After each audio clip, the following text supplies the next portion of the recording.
আল্লাহ বলেন ধন সম্পদ আর সন্তান তার কোনো কাজেই আসে না, কারণ সময় সন্তানরাও মা বাবাকে চিনে না।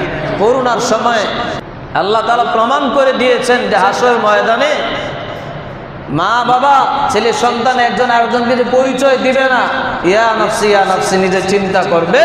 দুনিয়ার মধ্যে করোনা দিয়া আল্লাহ এটা পরীক্ষা করায় দিছে, বুঝায় দিছে, প্রমাণ করে দিছে যে আসলে বাস্তবেই সময় দুঃসময় একজন আরেকজনের পাশে নেই।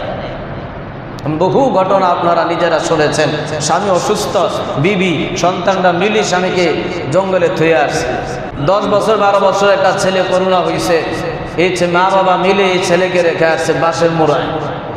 এটা তো সব নিউজে আসছে, বাঁশের মুড়া রেখে আসছে, খাবার দূর থেকে দিয়ে চলে আসে, কাছে যায় না, টানে না। দুনিয়াতে তো দেখাইছে। হাসর ময়দান তো